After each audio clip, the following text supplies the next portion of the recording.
오늘 함께 읽은 우리 마가복음 6장에는 여러 말씀들이 기록되어 있는데, 마지막 부분 예수님께서 바다 위를 걸으시고 게네사렛 땅에서 병자들을 고치신 이 말씀을 잠시 나누며 기도의 제목으로 삼고자 합니다. 45절 말씀. 예수께서 즉시 제자들을 재촉하사 자기가 무리를 보내는 동안 배 타고 앞서 건너편 벳세다로 가게 하시고, 46절 무리를 작별하신 후에 기도하러 산으로 가시니라. 47절입니다. 저물매 배는 바다 가운데 있고 예수께서는 홀로 무태에 계시다가, 48절입니다. 바람이 거스름으로 제자들이 힘겹게 누워있는 것을 보시고 밤 사경쯤에 바다 위로 걸어서 그들에게 오사 지나가려고 하시매. 아멘.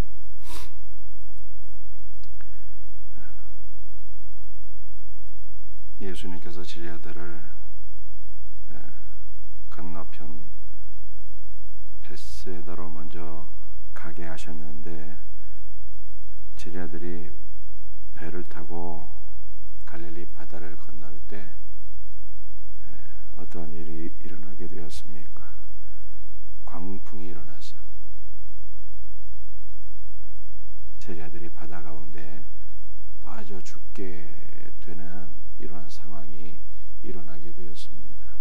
여러분들, 이 갈릴리 호수는 저 북쪽 헐몬산에서 냉기가 내려오고 저기 지중해 바다에서 뜨거운 바람이 올라와서 한기와 이 열기가 충돌하여서 이 갈릴리 호수에 종종 이 광풍이 일어나곤 했습니다. 제자들이 배를 타고 갈릴리 바다에 지날 때 또다시 갈릴리 바다가 큰 광풍으로 요동을 치게 되었어요. 제자들이 배를 타고 가다가 이렇게 큰 위험한 일을 만나게 되었는데, 그때 예수님께서 어떻게 하셨습니까? 밤 사경쯤에 바다 위로 걸어서 그들에게 오사 이렇게 말씀하고 있습니다. 예수님께서 갈릴리 바다 위를 걸어서 힘겹게 노를 젓고 있는 제자들에게로 오셨다, 이렇게 말씀하고 있어요.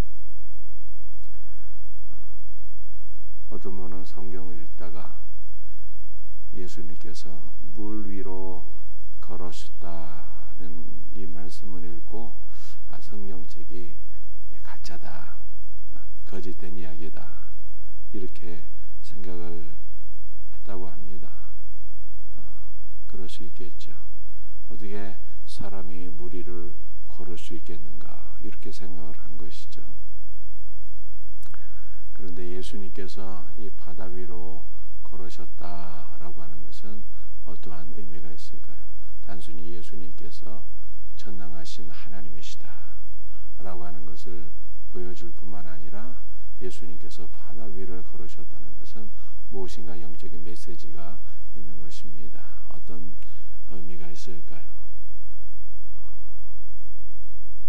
요한계시록 우리 13장 말씀을 보게 되면은 이 바다 가운데서 한 짐승이 올라오는 것을 보게 됩니다. 머리가 7개요. 뿔이 10개 달린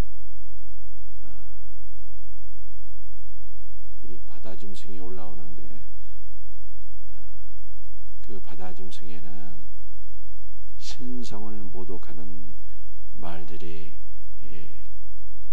기록되었더라, 이렇게 성경에 말씀하고 있어요.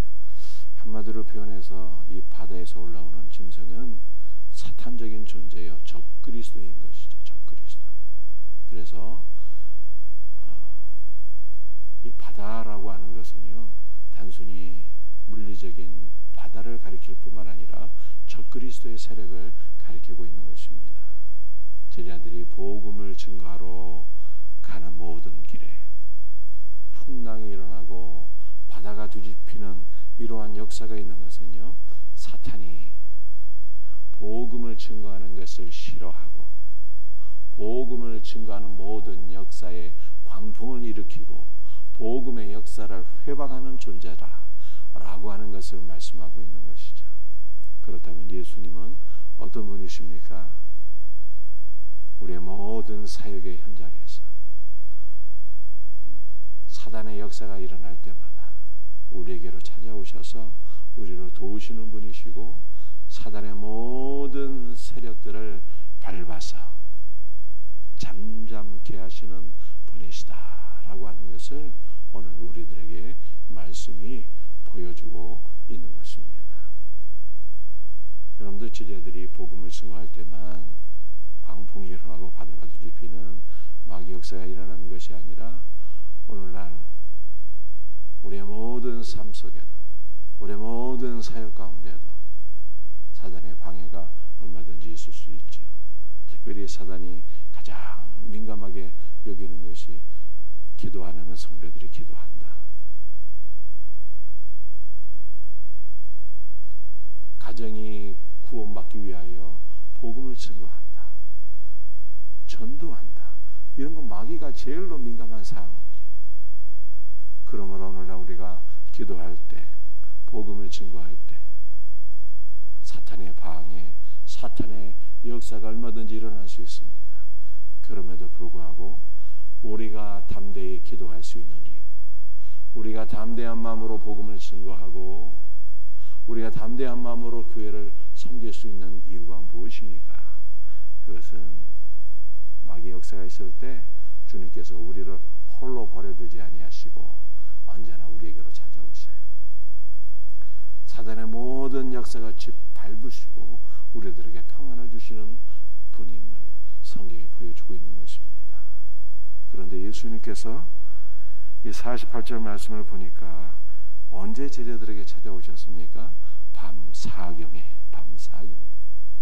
이 밤 사경은요, 시간으로 따지게 되면은 새벽 3시에서 6시까지의 시간을 가리키는 거예요. 여러분들, 이것은 바로 우리가 새벽 기도하는 시간이에요. 새벽 기도하는 시간.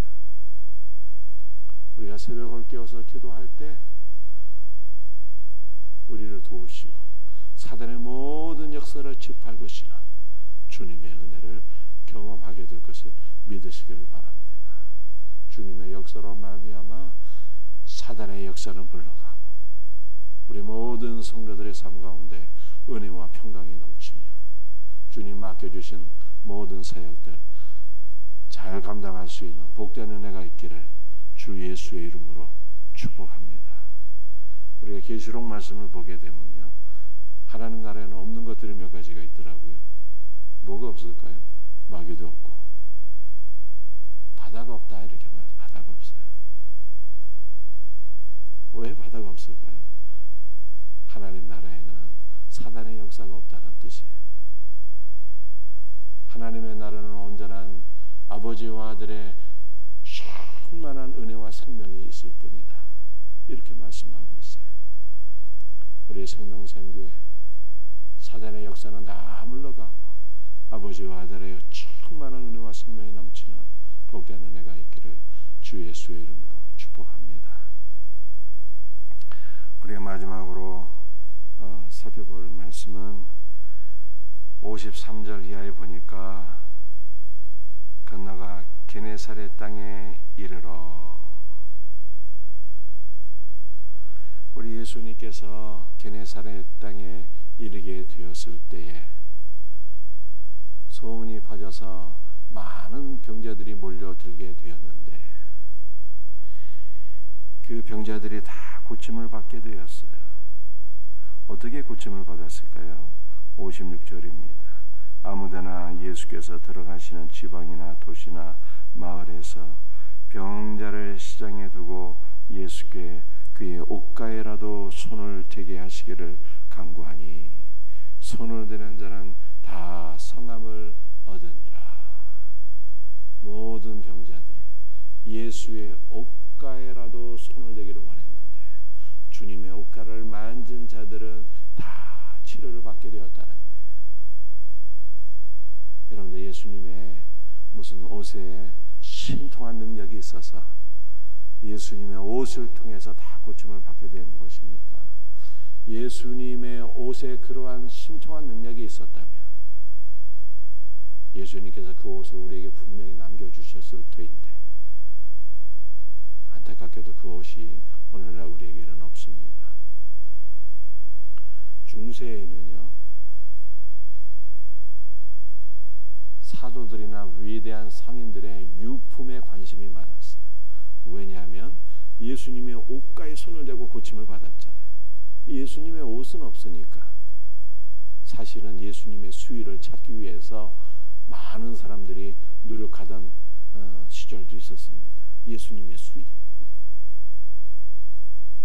예수님의 옷은 없으니까 사도들이나 성인들의 유품, 옷가지 등에 여기에도 무슨 신통한 능력이 있지 않을까 싶어서 그러한 것들을 얻고 그러한 것들을 통해서 고침을 받고 이러한 일들이 중세에 많이 있었어요.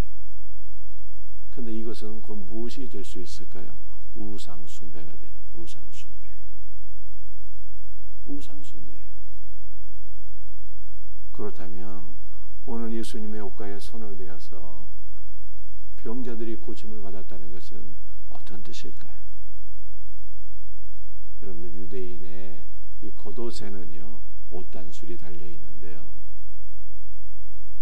우리가 한복 입게 되면은 이게 옷단술 치렁치렁 게 늘어지는 것들이 있잖아요. 마치 그런 것처럼 유대인들의 겉옷에는 그 옷단술, 이렇게 길게 늘어지는 끈들이 있어요. 그런데 이 옷단술은요 613이라고 하는 숫자를 갖고 있는데 이것은 바로 율법, 즉 하나님의 말씀을 가리키는 거예요. 그래서 성경은 바로 주님의 말씀을 통해서 우리들이 회복이 되고 우리들이 은혜를 받고 생명을 얻게 된다라고 하는 것을 지금 성경에 말씀하고 있는 것입니다. 혈류병으로 18년 동안 고통을 받던 여인도 예수님의 겉옷을 붙잡고 고침받았는데 모든 것은 다 말씀을 통해서 고침받았다는 뜻이에요.